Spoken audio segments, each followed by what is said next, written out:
Hello പ്രിയജനങ്ങളെ, എന്തൊക്കെയുണ്ട് വിശേഷങ്ങൾ? കുറേ നാളുകൾ കൂടുമ്പോൾ ഇടയ്ക്ക് നിങ്ങളുമായി ഒന്ന് സംവദിച്ചില്ലെങ്കിലേ ഒരു സുഖമില്ല. അപ്പോൾ ഇന്ന് ഞാനിങ്ങനെ ഗ്രാമപ്രദേശത്ത് ജീവിക്കുന്ന സാധാരണ ഒരു വീട്ടമ്മയായതുകൊണ്ട് എന്നെ അലോസരപ്പെടുത്തുന്ന ചില ചിന്തകൾ നിങ്ങളായിട്ട് ഷെയർ ചെയ്യുന്നു. അങ്ങനെ ഷെയർ ചെയ്യാൻ ആഗ്രഹിക്കുന്നു, അത്രയേ ഉള്ളൂ. അപ്പോൾ നമ്മൾ ഈ സാധാരണ വീടുകൾ വൃത്തിയായി വയ്ക്കുന്നതിൻ്റെ പ്രാധാന്യം, അപ്പോൾ നമ്മുടെ പ്രധാനമന്ത്രിയുടെ നമ്മുടെ രാജ്യം ശുചീകരിച്ച് ഭംഗിയാക്കി മോടി പിടിപ്പിച്ചൊക്കെ വെക്കുന്നതിൻ്റെ പ്രായോഗികതയെക്കുറിച്ചുള്ള സംസാരമാണ് സത്യത്തിൽ എന്നെ കൂടുതൽ ഇതിലേക്കൊക്കെ ചിന്തിക്കാനുള്ള പ്രേരണയായത് കേട്ടോ. സ്വച്ഛ ഭാരതം, അപ്പോൾ സ്വച്ഛഗൃഹം അതിൻ്റെ പ്രാധാന്യം എന്താണ് എന്ന് ഞാൻ ആലോചിച്ചു തുടങ്ങിയത് അങ്ങനെയാണ്. അപ്പോൾ സത്യം പറഞ്ഞാൽ നമ്മൾ എത്ര ചെറിയൊരു വീടാണെങ്കിലും, എത്ര ചെറിയ ഒരു സാഹചര്യത്തിലാണ് താമസിക്കുമെങ്കിലും, ഒരു മരച്ചുവട്ടിലാണെങ്കിലും അതിനെ ആ ഇലകളൊക്കെ ഒന്ന് മാറ്റി വൃത്തിയാക്കി അവിടെ താമസിക്കുന്ന ഒരു സുഖമുണ്ടല്ലോ, അത് എത്ര മനോഹരമായിരിക്കുമെന്ന് എനിക്കെപ്പോഴും തോന്നാറുണ്ട്. അപ്പോൾ അങ്ങനെ നോക്കിയപ്പോൾ നമ്മളൊരു വീട്ടിൽ ആദ്യം നമ്മൾ വീടിൻ്റെ മുറ്റമൊക്കെ അടിച്ച് വൃത്തിയാക്കി ആവശ്യമില്ലാത്ത സാധനങ്ങൾ കാർ പോർച്ചിലും കയറി വരുന്ന പടികളുടെ അവിടെ ഒന്നും ഇടാതിരിക്കുക.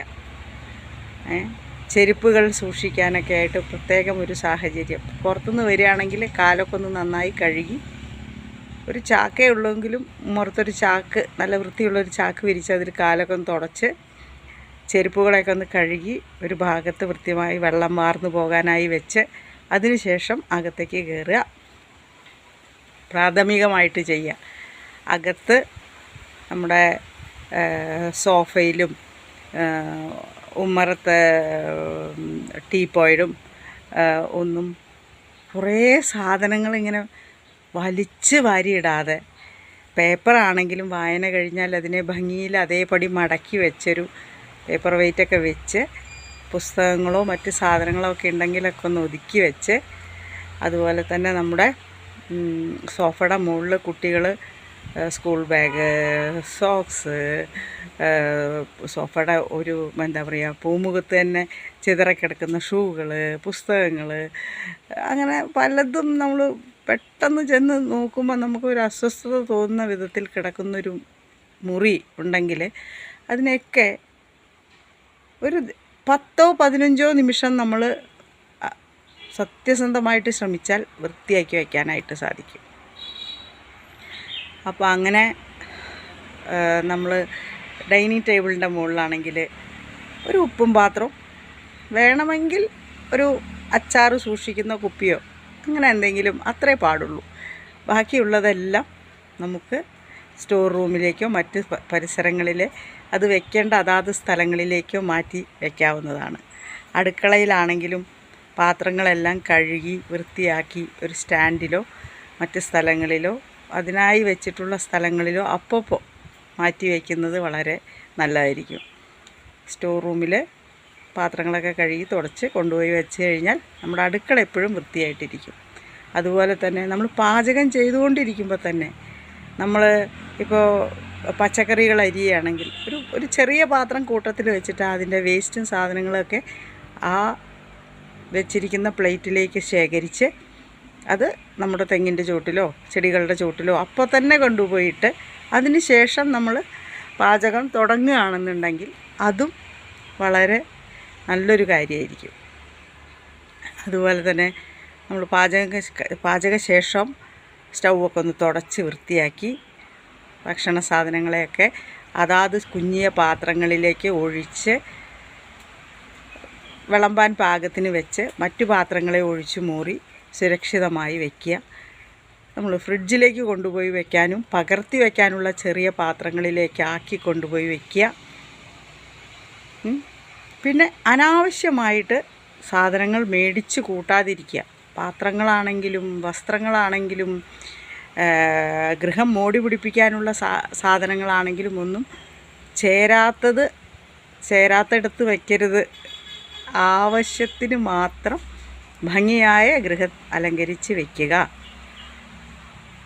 മനസ്സിലായിട്ടുണ്ടോ? അപ്പോൾ പിന്നെ ഒരു വീടിൻ്റെ ഏറ്റവും വൃത്തിയുണ്ടോയെന്ന് അറിയുന്നതിന് നമ്മൾ ബാത്റൂം ശ്രദ്ധിച്ചാൽ മതി എന്നാണ് പറയുക.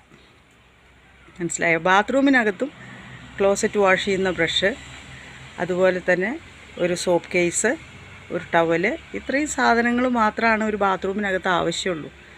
പിന്നെ ഷാംപൂ അതുപോലുള്ള സൗന്ദര്യവർദ്ധക വസ്തുക്കൾ ഉപയോഗിക്കുന്നവരാണെങ്കിൽ അത് കൃത്യമായി വയ്ക്കാൻ ഒരു കോർണറിൽ ഒരു ചെറിയ സ്റ്റാൻഡ് വയ്ക്കുക.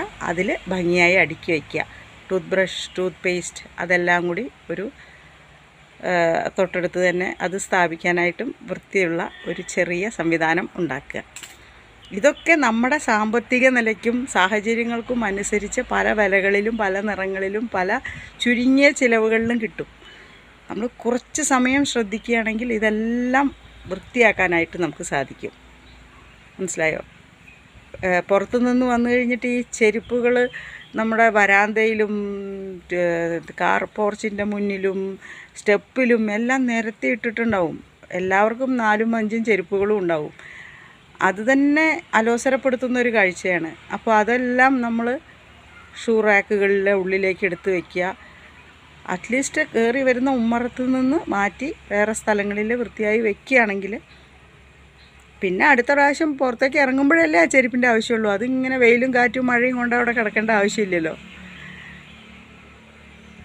ഇതൊക്കെ എന്താണ് പറയാനുള്ള കാര്യങ്ങളെന്ന് നിങ്ങൾ ചിലപ്പോൾ ചിന്തിക്കുന്നുണ്ടാകും.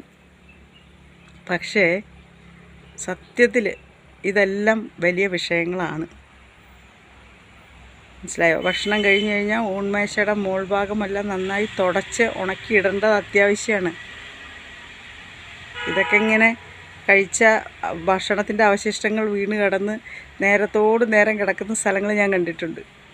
നമുക്കൊരു സങ്കടം തോന്നും. എനിക്കതിനൊരു കുറ്റമായിട്ട് പറയല്ല. ഇതെല്ലാം ശ്രദ്ധിക്കാനോ ചെയ്യാനോ പറ്റാത്ത സാഹചര്യങ്ങളിലുള്ളവരുണ്ടാകാം.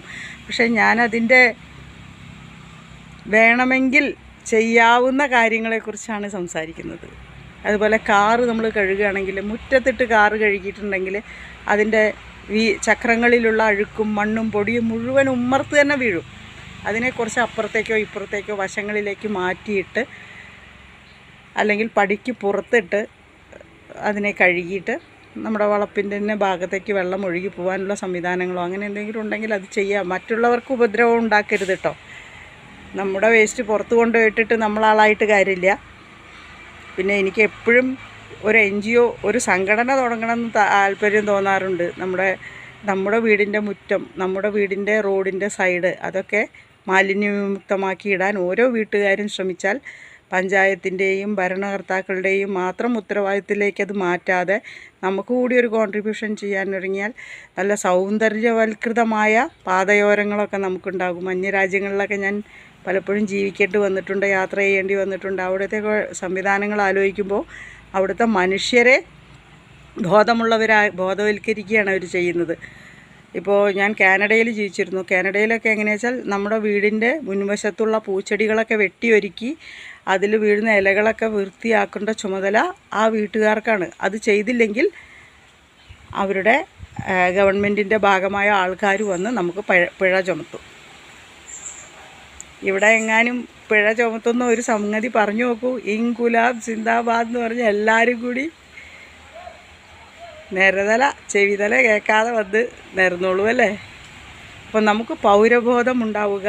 ഇത് നമ്മുടെ രാജ്യമാണ്, നമ്മുടെ വീടാണ്, നമ്മുടെ വാസസ്ഥലം, നമ്മുടെ പരിസരം എന്നൊക്കെ ഒരു സ്വയം അർപ്പിതമായ സ്നേഹം, നമ്മളോട് തന്നെ ശുചിയായ സ്ഥലങ്ങളിൽ താമസിക്കുന്നതിൻ്റെ സുഖം സമാധാനം ബോധ്യപ്പെടുത്തിയാൽ, അവനവനോട് തന്നെ ബോധ്യപ്പെടുത്തിയാൽ ഈ വക കാര്യങ്ങൾക്കൊക്കെ സ്പഷ്ടമായ പരിഹാരങ്ങളുണ്ടാകും. ബോറടിച്ചുവെങ്കിൽ എന്നോട് ക്ഷമിച്ചേക്കുക കേട്ടോ. കാരണം എന്താ അറിയോ, സാധാരണക്കാരുടെ ഇടയിൽ സാധാരണക്കാരായി നിന്ന് സംസാരിക്കാവുന്ന വിഷയങ്ങളാണ് എനിക്ക് താല്പര്യമെന്നുള്ളത് കൊണ്ടാണ് ഞാൻ ഇത്തരത്തിലുള്ള കാര്യങ്ങളെക്കുറിച്ച് നിങ്ങൾ പറയുന്നത്. അപ്പോൾ നമ്മുടെ കുഞ്ഞുങ്ങളെ ഈ പരിസര ശുചിത്വത്തിൻ്റെ വില മനസ്സിലാക്കി കൊടുത്ത് അതിനെ ബോധവൽക്കരിക്കേണ്ട അത്യാവശ്യമാണ്. അതും ചെയ്യേണ്ട കാര്യമാണ്. അപ്പോൾ ഈ വീഡിയോ ലോങ്ങായി പോയോ എന്ന് എനിക്കറിയില്ല. അപ്പോൾ ചെറിയ ചില കാര്യങ്ങൾ നിങ്ങളുടെ ശ്രദ്ധയിൽപ്പെടുത്തണമെന്ന് തോന്നുമ്പോൾ നിങ്ങളുടെ മുന്നിൽ വരും. അത്രയേ ഉള്ളൂ. ഇഷ്ടപ്പെട്ട എല്ലാവരും കാണുക, ലൈക്ക് ചെയ്യുക, ഷെയർ ചെയ്യുക. വീണ്ടും അടുത്തൊരു വീഡിയോ ആയിട്ട് വരുന്നത് വരെ നല്ല നമസ്കാരം പറയട്ടെ സുഹൃത്തുക്കളെ. Okay, by.